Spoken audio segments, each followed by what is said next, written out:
I feel like I need to offer a warning to our YouTube and iTunes viewers and listeners that today's sermon contains the potentially offensive ideas that women are fully human beings and have the same rights as men, and that a heterosexual majority has no more right to vote on the legitimacy of same-sex relationships than a gay minority has to vote on the legitimacy of heterosexual relationships. So if you can stand those ideas, I hope you'll stick with us. Let me put it in more familiar biblical language for those of you that are Old Testament scholars. Thou shalt not be a jerk, and thou shalt mind thine own business. That's pretty much where we're going with this. And that, okay then. That reminds me of one of those famous speeches that I shall be so brief that I have already finished. But I want to invite you to stick with me for a few minutes and consider a very familiar passage of Scripture that all of us over the age necessary to buy coffee at a discount at McDonald's had posted on the walls of our schools and public buildings. For most of us, that public debate about whether you can post the Ten Commandments or not is buried in a couple of generations of history, but it still pops up now and then. There was a judge in Ohio that tried to post it in the courtroom last year, and there's the very famous case of being chiseled in stone in a monument out in front of an Alabama courthouse just a few years ago, as occasionally someone will try to drag the entire nation back to Mayberry by putting the Ten Commandments up again. Most of those guys, and even the ones who are not in Alabama, seem to think that it represents the values of their bygone days with all of those very peaceful and Christian segregated schools when women had to wear dresses even in winter on their way to jobs as either a secretary or a school teacher, and where they earned wages that kept them dependent on a man for food and housing. I hope none of you are feeling a wave of massive nostalgia just now, because the good old days weren't that good for those of us that remember them. But let's humor them and take a look at the Decalogue more seriously. The Ten Commandments became the core of Jewish teachings as they evolved from being a nomadic, desert-dwelling shepherds into being settled farmers and forming villages and even walled cities. Survival in the desert with just your family takes a different set of values than it takes to suddenly have neighbors, and sometimes lots of neighbors, who are competing for the exact same resources that you need just to survive. Regardless of some of the exaggerated priestly accounts of Jewish history, they never actually had Palestine to themselves. Now, some, passages of the Old Testament makes it look like it was just a straight-up Jewish nation, but that was a little bit more enthusiasm than they really deserved. There were always competing groups. There were Philistines, there were Canaanites, and then originally there was that whole list of Hittites, Havites, Amorites, Jebusites, Perizzites, and probably some of those annoying people that try to make you buy something. It's in the Old Testament. And those people that try to make you buy something every time you're standing in line trying to cross the border or get back into the country. But to survive, just to keep from being assimilated into that genetic bouillabaisse of the ancient Near East, the Jews had these first 4 commandments by which they were defined as a people. They were to worship only Yahweh, protecting even Yahweh's name from being profaned. And they were not to flirt with other gods. They were not to have idols, which almost everybody did. You had certain idols that gave you good luck in having kids. There were idols that you had that helped your crops to grow, but they weren't supposed to do that. And they were to distinguish themselves from everyone else by having a day of complete rest every 7 days. And a lot of other religions had a regular observance. It may have been once a week or it may have been less often. But you knew, just like we know now, that Muslims are likely to go to their house of prayer on Friday, Jews are likely to go on Friday night or Saturday, and Christians are likely to go on Sunday. If you have a particular day designated, it separates you from the other religions that will have a different day. Now, these 4 rules kept the Jews distinct and separate from Philistines and Canaanites or any of the other Middle Easternites. And you can tell that it worked because, go out and try to find a good Hittite restaurant if you want to. There's, the Perizzites and the Amorites, they're not around. They're not easy to find. So that sense of defining themselves as a cult actually worked. This is a concept, though, that really vexes a lot of modern Christians, that both ancient Judaism and early Christianity were decidedly devoted to the concept of community as being much more important than any value placed on the individual. Americans are big on rugged individualism, but our biblical faith is all about the nation, the tribe, the community, and taking care of one another. In fact, as much as modern evangelicals like to talk about having a personal relationship with Jesus Christ, it always shocks them when you point out that the word personal does not appear in the Bible. No one in the New Testament is invited to have a personal relationship with Jesus Christ. No one in the Old Testament is said to have had a personal relationship with Yahweh. There is an indisputable personal dimension to a faith journey. But American rugged individualism is the opposite of biblical faith, because individualism is not the normative condition. It's commitment to the community. Am I going too fast for you all here? You nod your heads. We can honestly say that when it comes to biblical theology, it really isn't all about you. It's about us.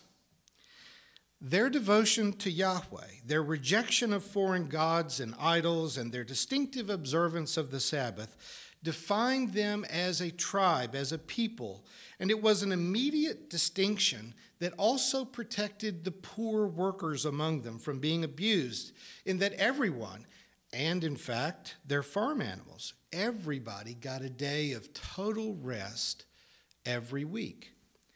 The other 6 commandments here had to do with how you live in close quarters with other people. How do you live in community?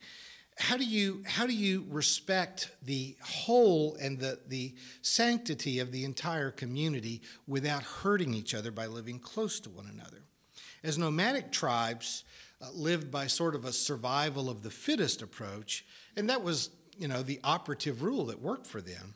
Stealing, taking wives, stealing slaves, murder and violence, that was a natural part of the pre-civilized world. But as they were becoming a settled people, for anyone to have a decent life in which you didn't have to maintain just a super hyper-vigilance so that you could never leave your tent without everything being stolen or allow yourself to sleep all the way through the night without being murdered, you had to gain an emphatic respect for your neighbor, for the integrity of their family, and the integrity of your own family. You care for your mother and father because the elderly become as vulnerable as children. Now, you may instinctively want to care for your children, but you have to decide that you're going to care for your parents, which as a society means that the elderly are going to be fed, they're going to be housed, they're going to be cared for, right? You don't take away their food. You don't take away their housing. You don't call those essentials of living entitlements, because in civilized society, our elders deserve to be housed and fed, provided medical care, because if you'll remember that first commandment, thou shalt not be a jerk. You shall honor your mother and your father.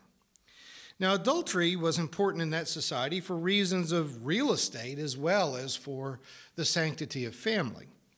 Property ownership followed male bloodlines, so they had to know who the father of every child was. But more than that, you see in this a religious demand that you respect the integrity of your neighbor's household, of their property, of their family, of their relationship, and the safety of their relationship, which ultimately is not yours to pollute, to judge, to take over, or to interfere with. You can't murder them, that should be obvious, but more than that, you can't constantly be looking in their bedroom window or into their garage or their backyard. Your neighbor's spouse is not for you. Your neighbor's kids are not your kids. Your neighbor's car, farm implements, and business tools are not yours. The principle of believing that your neighbor's person and family is not yours to govern might come as a surprise to some of those people who've historically been so eager to put a monument with the Ten Commandments chiseled on it out in front of the courthouse.